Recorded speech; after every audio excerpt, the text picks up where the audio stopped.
Hello, Michael Gordon. Hello. I'm going to start this episode out by just reading a couple titles off of your resume, which is actually an old resume, so there could be a lot more that happened between then and now.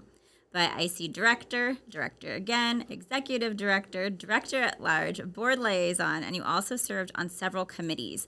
And these are all titles for the board of directors for the California Association of Realtors and the Contra Costa Association of Realtors, which fall underneath the National Association of Realtors. So, do you want to talk a little bit about these organizations and your involvement? Yes, absolutely. So the National Association of Realtors is one of the largest trade organizations in the world. And the work that we do, both at the state and local levels and nationally, is powerful for the consumers that we serve, for our industry, protecting private property rights, because there's constantly legislation being proposed in order to cost consumers, whether it's telling people what they can and can't do before they can sell their home, or if they can even sell their home, or who they can sell their home to, or taxes or extra fees that would be involved in a transaction, or worse, fees on our services for helping our clients. So constantly people are trying to dig their hands into the cookie jar and take what they can from the people that we serve. So we're constantly fighting for our consumers and their private property rights. And it's really some powerful work because lawmakers and legislators actually listen. Like when we show up, we have a very powerful voice and a powerful lobby with a lot of money and mobilization that really helps grab their attention and shape the way laws are made. Yeah, it's all very important things for the industry that most people probably don't even know about. Oh, yeah. So, you served on many boards and you're still very involved with these committees. And I think a lot of people also probably don't know that when you're a member of these committees, that's how you actually gain the title of realtor instead of just being a real estate agent. So that's because as realtors, we have to follow a code of ethics and we have to provide excellence to our communities. Do you want to talk a little bit about what holding that title means and kind of the path to get there? Absolutely. Thank you. Um, yeah, being a realtor is more than just being a real estate agent. Any of us can get a real estate license, but to actually be a realtor, you have to pay dues and you have to also subscribe and honor the code of ethics. And the code of ethics is the rules that we abide by. A lot of it's, common sense stuff or things that you would You think. would think. Ugh, You would think. right. Like, do unto others as you would want them to do to you. Yet there's a lot of people that, don't abide by the code of ethics. And so we have a way to hold them accountable by reporting those violations and reporting them through the association where people can be dealt with. So if there is unscrupulous activity, I mean, the Department of Real Estate in each state is not nearly large enough to catch all of the activity that people are Right. doing wrong. And that's why us policing our own industry and calling out the bad actors is really important because there's a lot of people that really don't do right by others. And by us speaking up about it and holding them accountable with the code of ethics, there are ways to hold them accountable for their actions and create a better environment for consumers to be served on a much higher level. That and a ton of education. The education that's available through the association, it's literally more than I could ever digest in a lifetime. I know, actually, as I was preparing for this, I was going through and I was like, I need to get on here and learn more. So I get that there's so much that's offered. Yeah, it's funny because like even as I'm doing trainings and putting trainings together for our agents, and as I was going through the CAR and NAR website, and I've taken a lot of designation courses, I was overwhelmed by seeing so much more, and even their podcast, which has a ton of great information that's always up to date on what's going on in the industry. It's literally a wealth of knowledge just waiting to be tapped into. So I believe if more agents actually did, we would see a very different industry. Yes, I agree. And I should mention Michael's most important title on his resume that isn't updated yet, but he is one of the co-owners of E3 Realty as well as the chief learning officer. So he is responsible for all the training that trickles down to all of our agents, and we want to be represented by this code of ethics and by serving excellence to the community. So he makes it very important that our agents receive the training. Yeah, yeah, and I appreciate having this opportunity because, you know, I train for doing this like an Olympic athlete trains for the Olympics. You know, I'm reading, I'm studying, I'm training hard, and I'm really trying to stay on top of anything and everything that matters to our business and taking care of clients on a high level, reading case studies on where people are screwing up and things are going bad for clients and how to prevent that or avoid that. Risk management, like how do we do our job and protect our clients and also reduce liability for them, but also not create liability for ourselves. So it's really an art to do what we do for a living. So I love the opportunity to learn and to also pass along what I'm learning because with 20 plus years in this industry, I have seen a lot and man, I'm still surprised by the things that happened. Never a boring moment. Never. No, I love when you come back with your notes from these leadership events that are giving us little tips on the risk. That's my favorite topic of all time, mostly because Yes. it's my biggest fear of all time. Right? But the risk, like the most recent one you came back with, and this could be a whole other episode, but about removing your client's inspection contingency without them getting the quote for the insurance first. So that I Yes. was like, that blew my mind. And I just thought about all the risks that could potentially happen that may have happened in the past. And I was like, never again. Oh, exactly. Yeah, that was a big one where, you know, the change to our purchase agreement and the change to releasing that investigations contingency now automatically means if they can't get insurance, and of course being in California where, you know, fires have been Flood crazy bad. zones, you name it. Yeah. Yeah. All these natural disasters and there's areas where people are having trouble getting homeowners insurance for their home. And so those areas that we see where non-contingent offers are commonplace and people have been just doing that for years, they're not realizing that, oops, if you can't get insurance on the home because it's just not an insurable property, all of a sudden their earnest money deposit, 10, 20, 30, $70,000 gone out the window.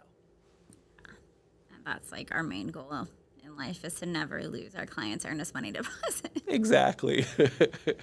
I've had one close call, but I fought and won. Oh my goodness, that was nerve wracking for me. He was sitting right behind me the whole time all the conversations were going on. Oh, yeah. So you mentioned the education that these organizations provide, but they also provide very innovative products and resources. And what would you say is one of the best resources or products that's available to realtors who are members of these associations, other than the whole encyclopedia of education we just discussed? It really is. I mean, it's there's so much there. There's no way to highlight even a fraction of it and still cover anywhere close what's available. But really, the designation courses I think are probably some of the best, like the accredited buyer representation course, the seller representation course, the real estate negotiation expert course. That one was a lot of fun. I got a lot of really great stuff to use in addition to what I learned over the years. And so there's designation courses like that, and then there's also the technology. There's all kinds of different technology where the associations are approached by different technology companies, and we know how technology has just been exploding. Yes, yes. Well, now those companies come to the association and pitch their ideas and then offer free services to our members. So for the same dues that people are paying now, they literally get access to beta test or be the first adopters of emerging technologies to try them out and see how it incorporates in their business. And this is everything from technology on visiting homes, floor plans, CRMs, marketing tools like prospecting help, schedulers. So many different tools are available. So you've got those. And then you've also got all kinds of other local courses that the associations will put on and bring in professionals either from different industries or from our own industry to teach us how to serve our clients on a higher level. Yeah, one of my favorite things is the data that they put out every month. So if you want to talk a little bit about that and how detailed they get and some of the cool things that you can see, that would be great. Yeah, it's phenomenal. I love to nerd out on the data and see what's going on because you can actually learn so much about what's going on in the industry by just looking at the numbers. And it's not just, okay, list to sale ratios, but what kind of buyer activity is happening? How many days is it taking for offers to come through? How many offers are coming through? They're tracking micro data so that you can really actually look at it and read these reports that are available by city, county, and state and literally see what's happening with buyer behavior and seller behavior so that you can really see what's going on by the numbers and not just guess based on a few things that you think are happening. You can literally go to the data and unveil, yes, this is what I'm seeing, and here's the numbers to back it up because there's a lot of things that people put out that are simply just not true or Right. such a small sample Yeah. that they think that this is how the masses are behaving when really the numbers can tell a very different story. Yes, there's a lot of media out there that say a lot of untrue things, but the data also having all of that knowledge and actually studying that knowledge helps us help our clients make the best decisions possible because they are so much more confident in making those decisions knowing the true information. So that's what I love is taking the data to the consumer. Yes, me too. So for realtors who are members of these associations, what would you say for them the importance is of being involved with the communities, volunteering, or with the committees, sorry, or if they don't want to volunteer their time, just simply attending the events that these organizations put on? Oh, that's huge.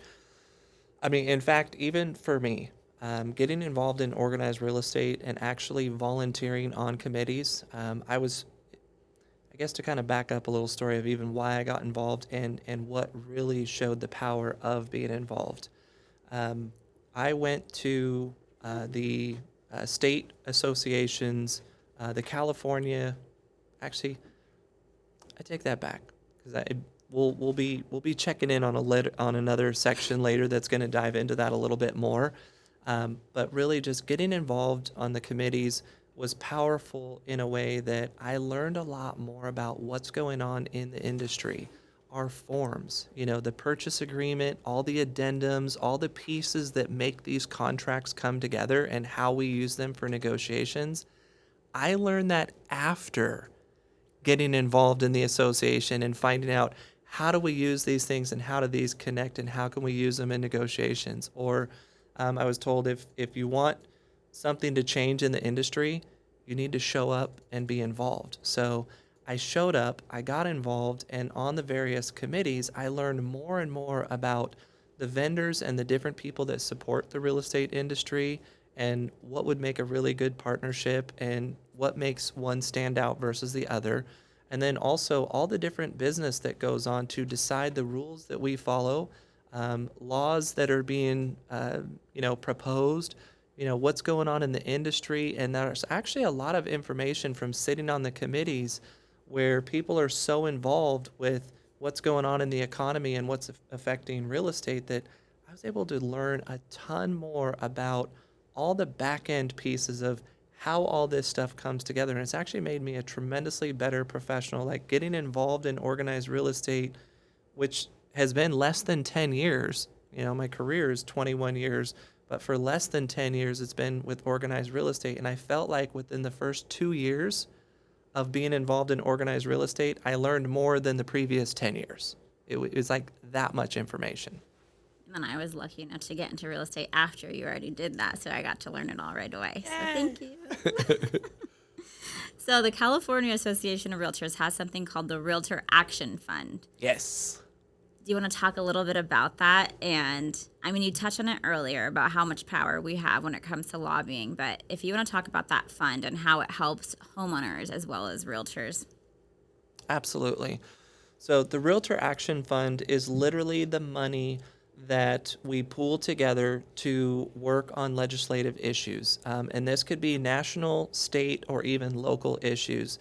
So I actually I look at it like an investment in our industry and an investment for the people that we serve.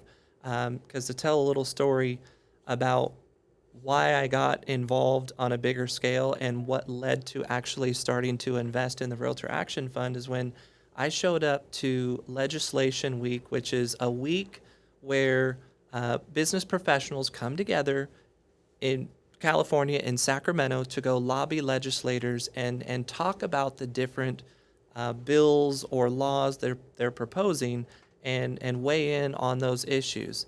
Well, I showed up with the California mortgage professionals. Okay, so and when I showed up, there was 32 of us from the entire state that showed up for the meetings.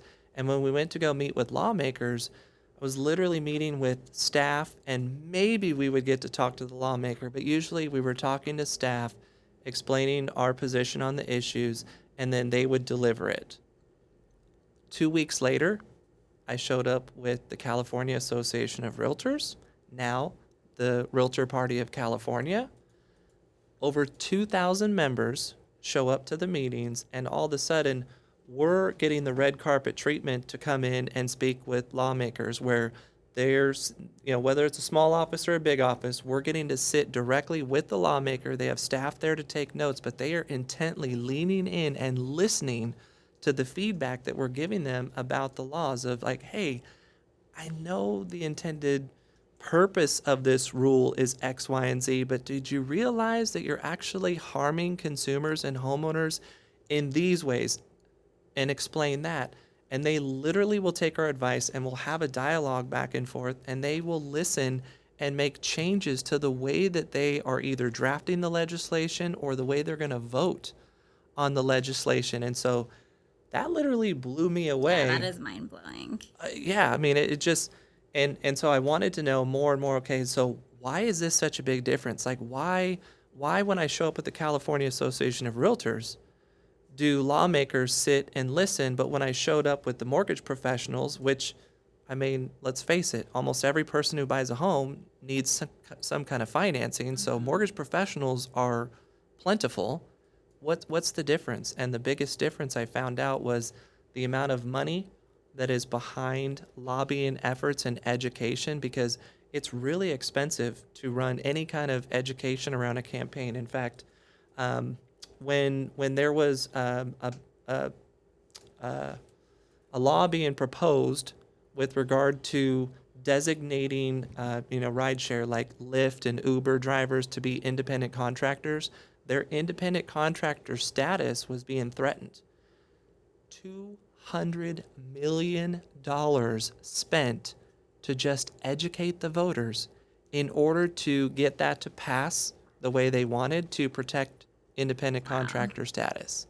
I mean, yeah, so it takes a ton of money just to educate voters, let alone all kinds of other pieces that go into play to fight, rent control or things that are going to impose restrictions on what our homeowners can do with their properties that they own. So seeing that money go to work and seeing it happen on a national and even a local level where literally what was being proposed gets changed, that's what got me to start investing. I look at it like the amount of money that I spend every year to the Realtor Action Fund is money well spent, because there's been countless wins that would not have happened without that money and mobilization. No, I agree, and I can think of some right now, but I want to hear from you. What some of those went? What are some of those your favorite propositions that have been passed? Or anything that's been passed, really. Probably one of the biggest was when the pandemic hit and we were all told to shelter in place, and we're all saying like, how are we going to take care of our clients? How are we going to, if I have to be at home, and I know that, we already had technology lined up to where we could work from home, but like showing a home, putting a home on the market, letting other people in to see the home, because most people don't want to buy a home without actually seeing it and walking through it and feeling it. And with everybody freaked out over getting sick and being sheltered in place, one of our biggest wins was actually lobbying for our industry to be deemed essential. So that was a massive win that makes me really proud to be a realtor, because it was literally a matter of weeks and we were deemed an essential business, and we were able to start helping our clients in a safe manner. Yeah. We had to do a lot around that. You remember? Yeah, no, that was a huge win. Exactly. Another big one was just this year. At Legislation Week, there was a bill being proposed or a law being proposed that was essentially going to force our homeowners who own rental properties to give their tenant first right of refusal to buy the property, which, I mean, hey, well intended where that was coming Yeah, no, from. And definitely. a lot of my clients are like that, where they literally will give their tenant the first opportunity to buy it off market without competition if they can qualify. There's a lot of renters that won't qualify currently to buy a home. And the way that this law was proposed, it was going to require homeowners to wait out that tenant to get pre-approved for financing. Goodness. Yeah, they could not sell it to anyone else until at least the first 30, 60, and 90-day windows were passed, meaning if you wanted to sell to your uncle, your brother, your family member, whoever, sorry, or worse, let's say a parent wanted to sell that property to their kid.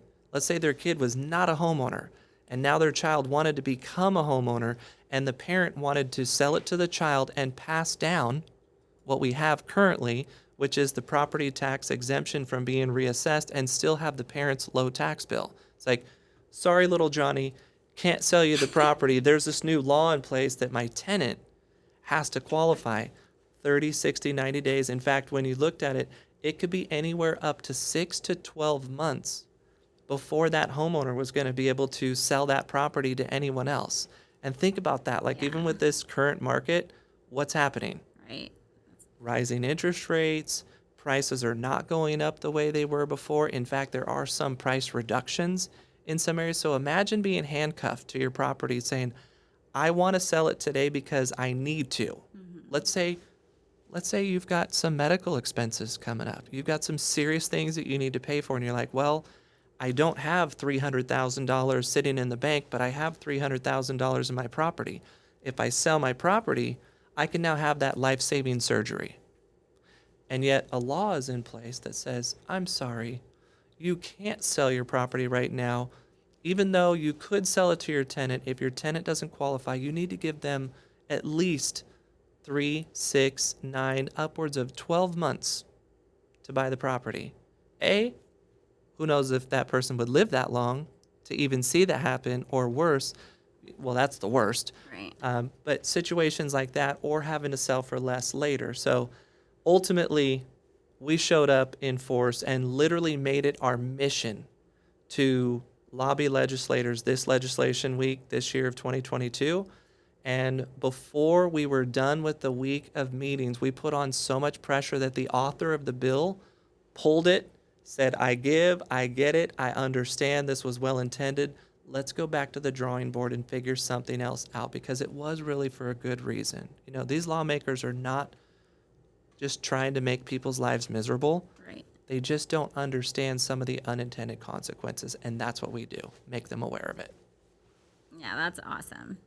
But yeah, that last one you were talking about kind of defeats the purpose of investing in real estate altogether. Exactly. It would be so hard to convince your client to buy a home, knowing that when the time came for them to actually get the return on their investment, you might not be able to help them do that. Exactly. And that's why being involved and understanding what's being proposed, because there's thousands of laws being proposed every single year. And the California Association of Realtors, in fact, every state association has all kinds of people on staff that are sifting through these, looking for what's real estate related, what's going to affect our clients, and they make us aware of it. They will text us, call us, email us, and give us these scripts that we can literally, within a click of a button, 30 seconds, we can send messages to lawmakers about what's being proposed and what our position is on it. So they do all the heavy lifting for us to where we can spend 30 seconds, and it's crazy because I'm getting responses back from these lawmakers of, I heard you loud and clear. Thank you for voicing your opinion. This is what I'm doing to work on this change. I've literally had local and state people email back responses to these things. So it's not fake. And for people who do want to contribute, I contribute. I donate. I don't have time to do anything else, but I donate. What's the best way for them to do that? Oh, thank you. I In just get fact, an email, so I don't know. I just click, click, click. well, exactly. Honestly, that's really the best way, Mari. Like donating money so that that money can be put to good use to educate people and educate lawmakers is critical. Like that's the biggest thing you could do. So thank you, thank you. And help our clients so that we even have clients, right? Exactly. And then the other piece is, like you said, responding. We call them red alerts, which is when we get that text message that says, hey, respond to this right here. You click the link, you spend 30 seconds of your time responding. That response added up and compounded with the amount of numbers when people do respond, it is powerful. Like it's literally life changing for people. So it's actually really important that you do that. So for the people out there that don't have time, because that is understandable. I mean, we're all busy in our lives, and ultimately, just doing something is better than nothing. And then also just sharing with others so that they understand how they can get involved, because maybe you don't have enough time, but somebody else will. Right. So encouraging them to get involved is actually very powerful as well. Nice. So I know that we kind of really needed your partnership in our business and forced you to not be on these board of directors, but do you have any upcoming plans or what's in the future for you? Because there will come a time when we are able to again, but what are you hoping to serve on at some point in the future?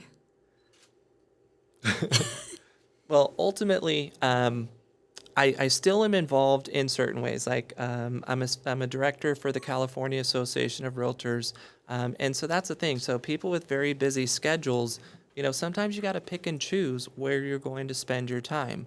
At one point, I was involved on multiple committees at the local level, plus the board of directors, plus the executive committee, plus the board of directors at the state level.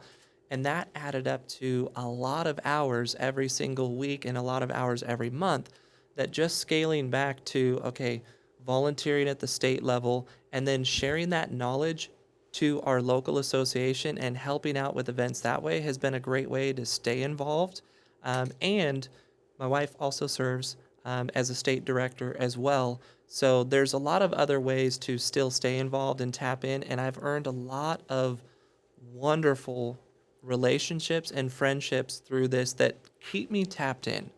For instance, I just went to one of my really good friends' wedding, and their wedding was gorgeous, extraordinary, so fun.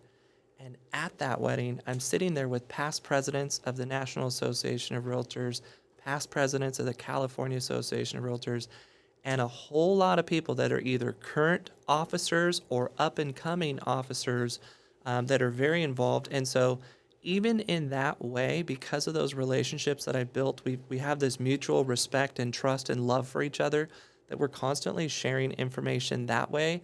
And it's actually helped keep me in the know on things that have helped us with scaling and growing our company, and all kinds of things in the industry. So even not having enough time to be on, say, all the committees that I would love to volunteer on, there's other ways through the relationships that I built to stay involved and stay in touch with what's going on, to still have the information that we need to make informed decisions. Yeah, I think you and I share this in common, but if we could just volunteer for our whole lives for everything, that would probably be our main jobs. I think we had to prioritize what was important to us at one point, and volunteer is at the top of both of ours and at the bottom of everyone else's. So Yep.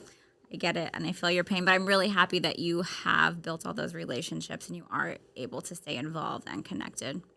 Yeah, it's been extraordinary. Like I wouldn't change a thing, and I'm so grateful for having that opportunity and spending that time. Because while it didn't seem like at the time it would be that beneficial, I just wanted to make changes. I just wanted to raise the bar of professionalism, and what it turned into was extraordinary growth, both personally and professionally, and allowed our businesses to grow tremendously. And now, be a support for our agents. So it's like I could go on for hours and hours about how beneficial it's been, and I can't encourage people enough to get involved. If you don't like something, speak up.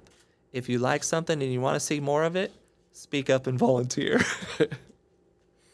Okay, one last thing, just a fun fact. Well, I don't exactly know how the organization of the board of directors work, but Chris told me, so I don't know if it's a true fact. You'll have to confirm. But right before I came in here, Chris told me that when you were on exec, that you actually weren't supposed to be on exec, but they wanted you to be just because of your knowledge and how knowledgeable you are. Yeah, so basically, it was coming back in from taking some time off. So I was literally first year back on, right onto the executive team, because they did want somebody with a lot of knowledge and expertise to help guide and shape the conversation so that we could stay on point, do good business, and make sure that we're paying attention to some of the historical stuff, because I really paid attention to history when serving on the board before, because I actually would sit down and ask people that have been doing this much longer than me, people that have been doing this 25, 30, 50 years, like, hold on a minute. I know that we all think that this is a great idea to start making these changes, but what have you seen in the past? And you'd be surprised that how many times human nature repeats itself and people are trying to fix the same problems and behavior issues over time. And having that historical knowledge and brought to the table, it actually made it a lot easier to keep things moving and shape conversations. But yeah, it was a little bit of a fast forward button on that one. But I do appreciate the opportunity because it was very beneficial in a crazy year. Well, we definitely appreciate that opportunity and all the experience you've had because it does trickle down to us and to all of our agents. So thank you so much for your brain. My pleasure. And thanks for being here. Oh, thank you. I can't wait until next time, too. Yes!